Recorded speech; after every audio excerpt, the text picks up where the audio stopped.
Well, good morning everyone, and welcome back to the Tin Barn. I'm Pragmatic Lee. Today is the last day of 2016. I trust all of you had a safe, enjoyable Christmas season. Our family sure did. And want to wish a Happy New Year to all my viewers.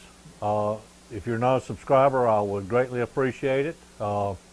It just helps give a little more motivation to do these kind of projects. And today I'm going to be starting a new project.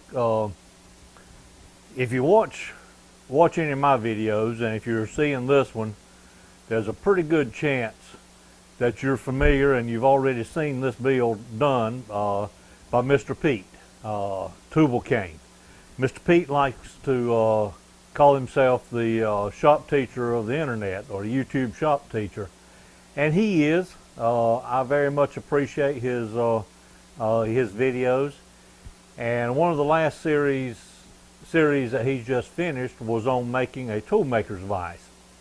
And as soon as I saw it, I thought, well, now this is a nice little project. Doesn't have to be extremely precise, but it would be a good time to practice making precise measurements and precise cuts.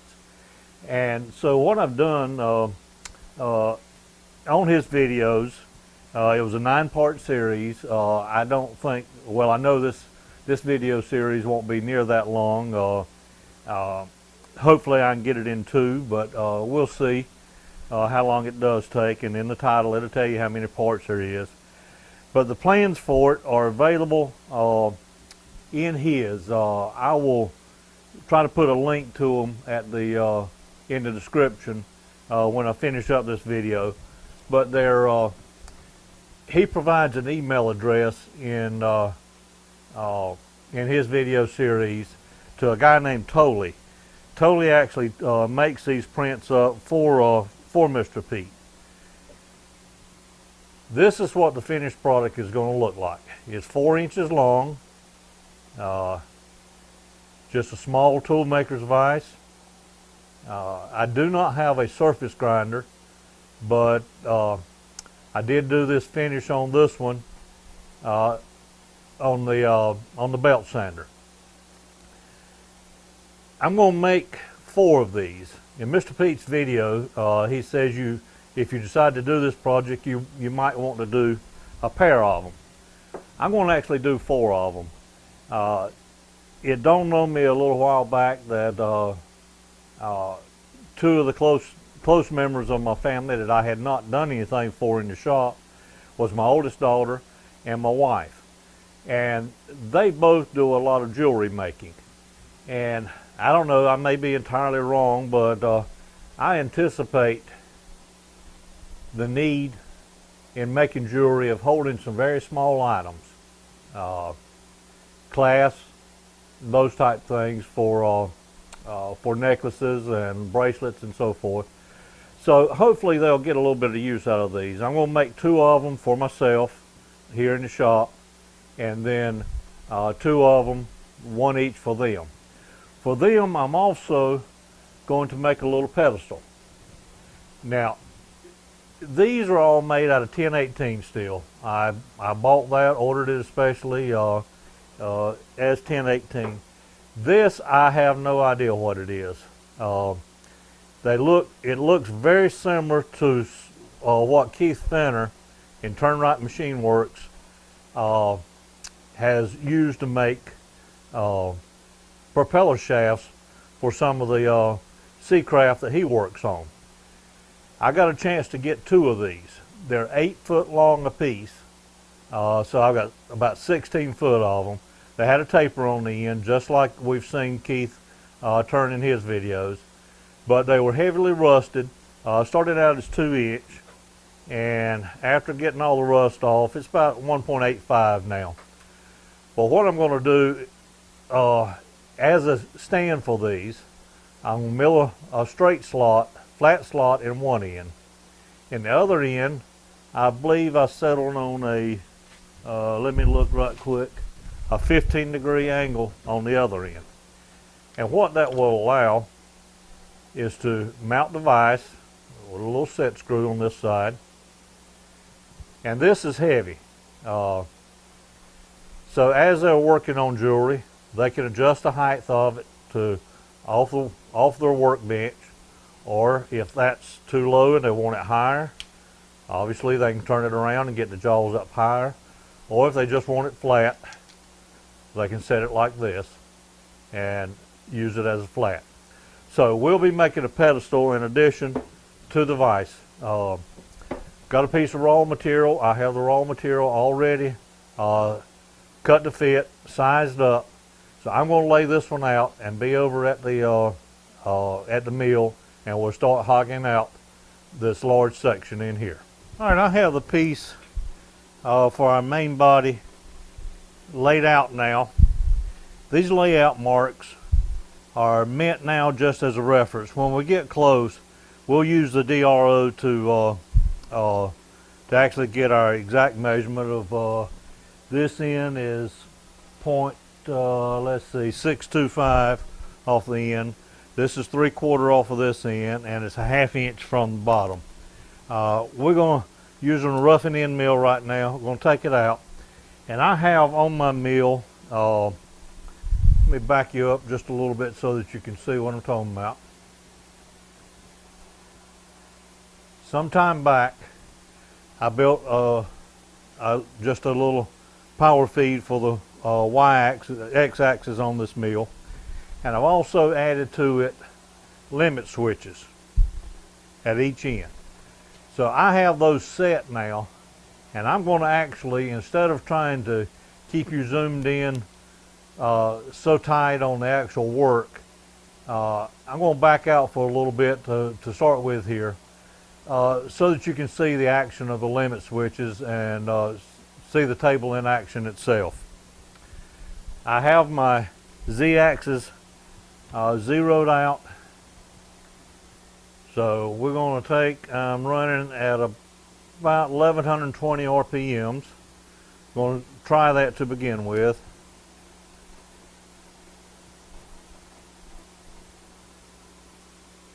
And I'm going to take about a 50 thousandths cut to start with.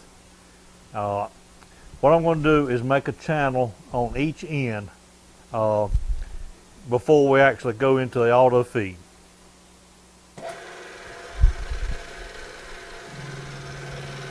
Be sure all the axes are tightened down.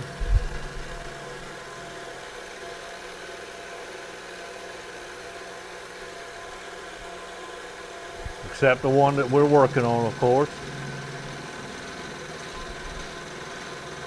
All right, I believe I can do a little better than 50. Let's go on and try 100 thousandths at a time.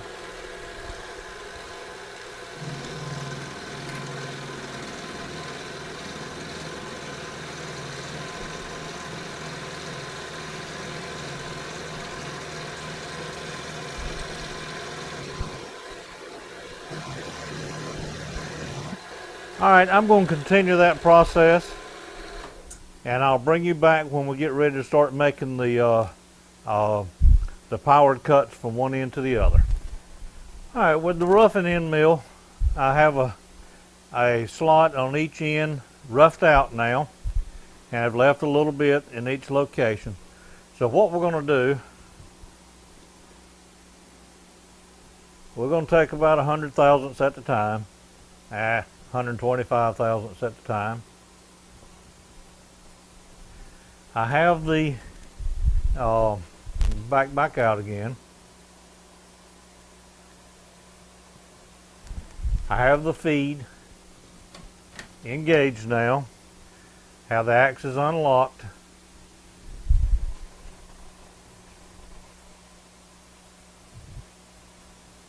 Limit switch at this end. And there's a limit switch on the other side. And I'm going to turn this the feed down to about 35% of its capability. I haven't actually measured this to see how many inches per minute it is. So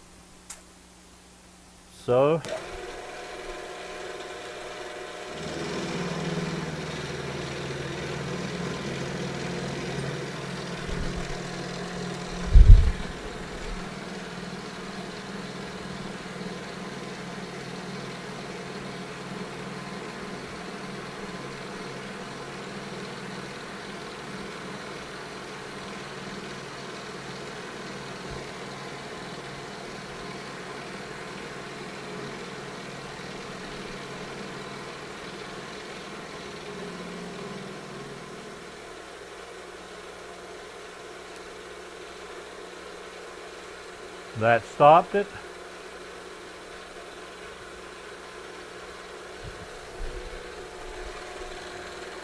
Now, just for reference, I'll zero out the Y and move about 300 thousandths over and go in the opposite direction.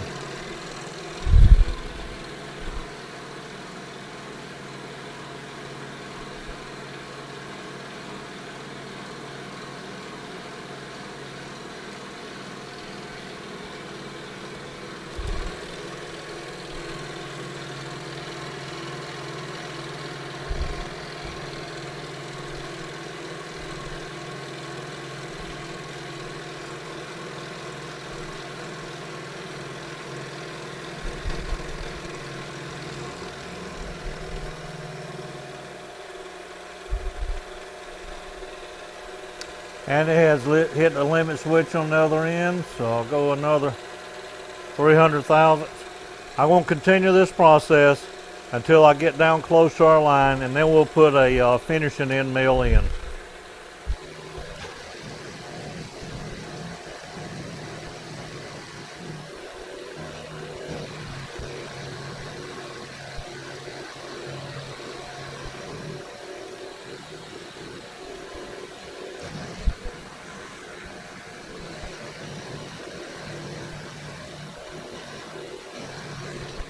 Our piece is roughed out now, and I have the roughened end mill removed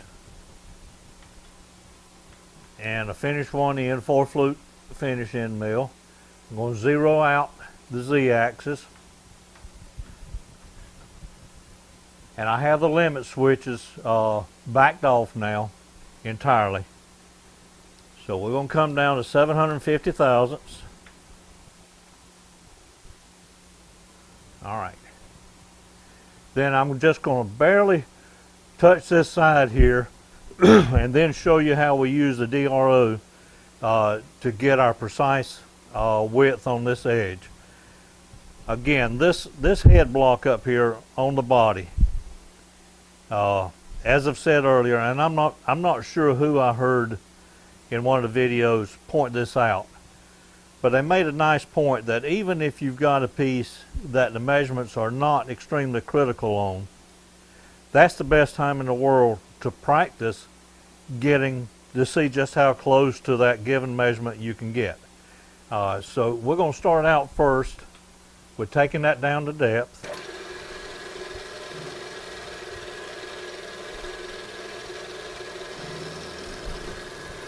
And I'm just going to just barely touch off here so that I can get a clean up.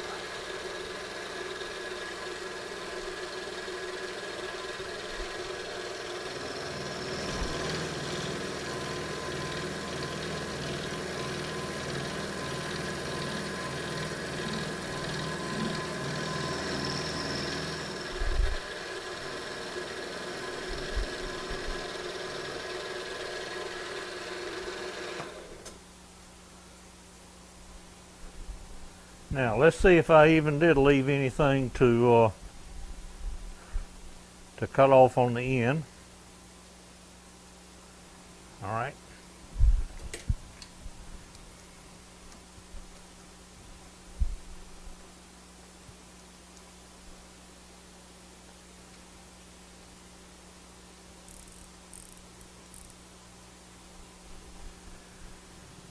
That is 766. We're looking 750. So let me get the camera up here on the DRO. On your DRO, no matter what make or model it is on it, it certainly has a feature for entering in a dimension or a target. In this case, we measured 0.766. We want 0.750, so we know that 16 thousandths we need to move over on the x-axis. So I can take the x-axis here, select it, and put in a minus 0.016, hit the enter key, 15.9. Okay. So what I need to do now is work that down to 0. So in this case, I can get that all in one step.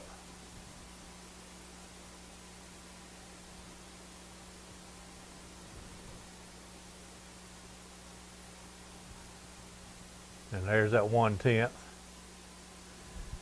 So when we take this milling pass now,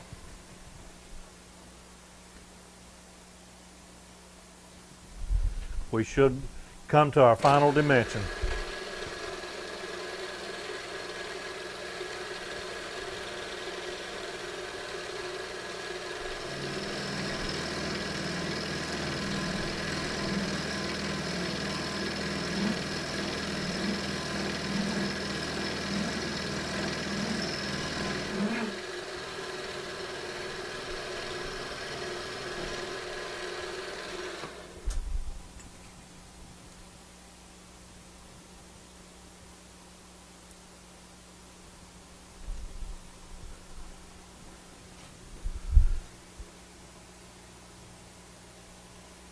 .750, it's within 5/10, within a half a thousandth.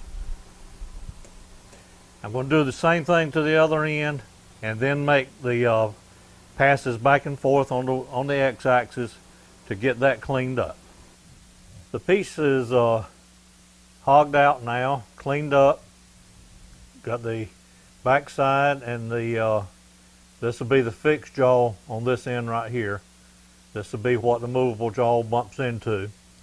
We're going to be taking out now a track in the bottom for the moving jaw to slide on. So we'll set that back in our vise. Be sure our parallels are tight. And again, as I said before, this is not a lesson in how to use the DRO, but I do have the edge finder in there now, and I'll show you how to use the half function on your DRO. Alright, get that approximate center.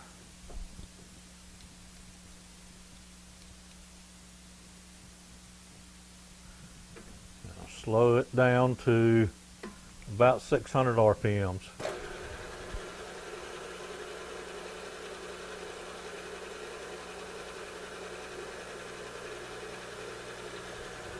All right.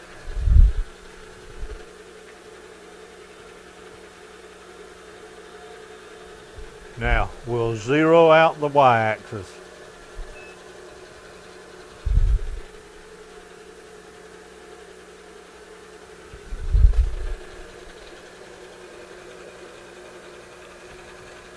Move to the other side.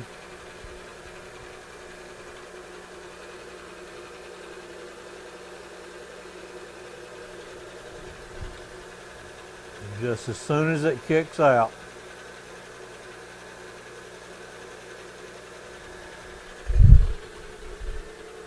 Now we come back to through the y-axis, and we simply hit y half.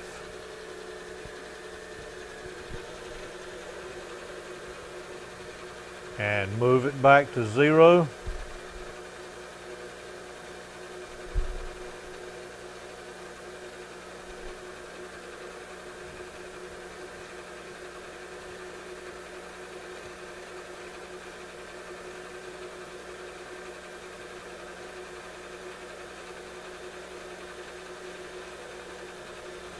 All right, and then lock the y-axis down.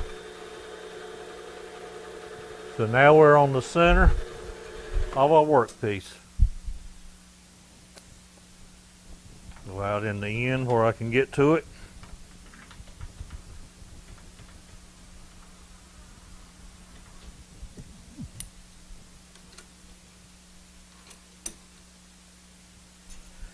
And I'm going to put the roughing end mill back in again. And we want a 3/8 slot, so I'm going to use a 3/8 roughing end mill, and then we'll actually put the finish end mill in there and clean the sides up just enough. This measurement actually does need to be just a little bit over to give clearance for the little plate that's going to hold the movable jaw in. You don't want any friction on it rubbing on the side. The removal of any play in that will be so that it doesn't move side to side. All right. Zero out the Z. And I'm going to take about 100 thousandths to begin with.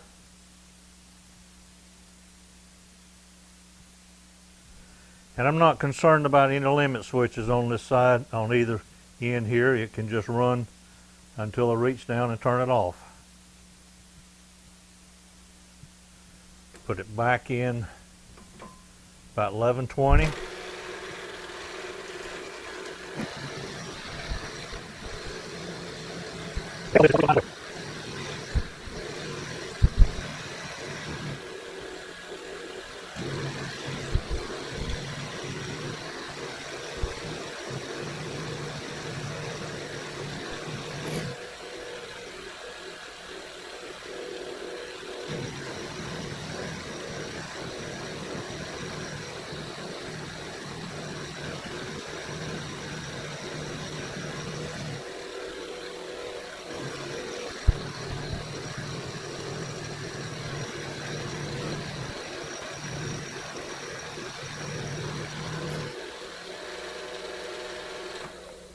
Alright, I'm going to put the finishing end mill in to get the final 15 thousandths on that. Of course, we'll have to touch off again.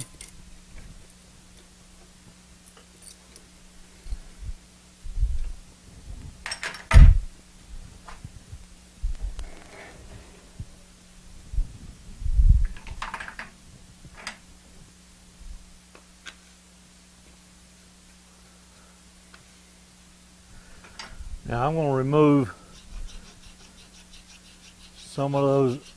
those burrs right on the end, so I've got a good surface to touch off on. My Y is 0, so I can come back to that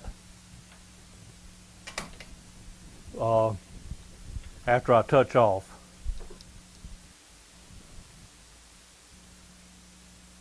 Alright, back on 0 on Y. And we're going to come down 375 thousandths.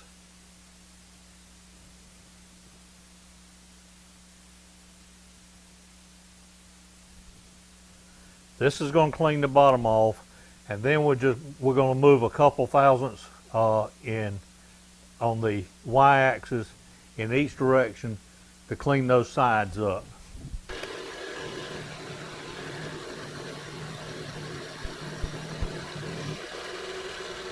And all I'm going to do is move about 3 thousandths.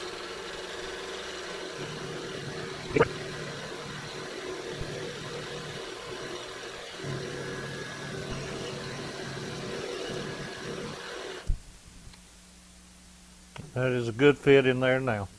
All right, I've got to go to the tool cabinet and get out a 1/4 inch end mill to cut the next step in this.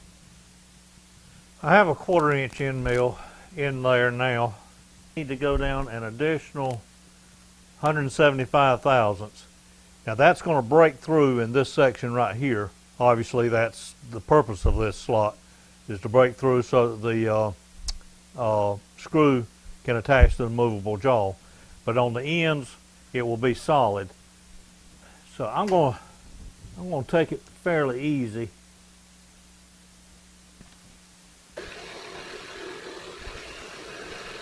Alright, that seems to be cutting fine.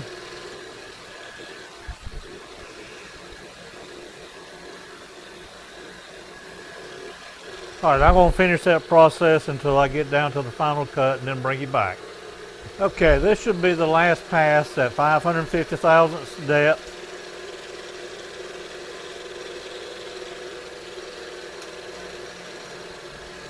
It's already broken through in the center section. So this should be a cleanup pass.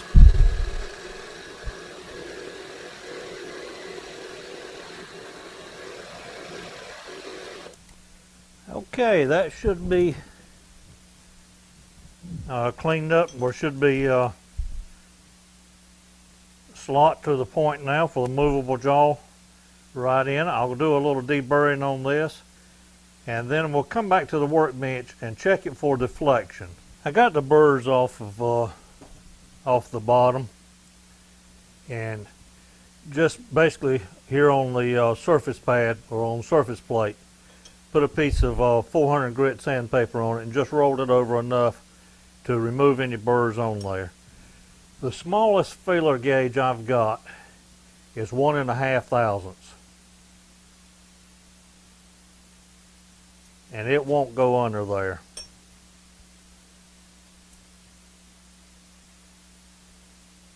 So I think we're good for a drill press vise, especially, or for jewelry making device.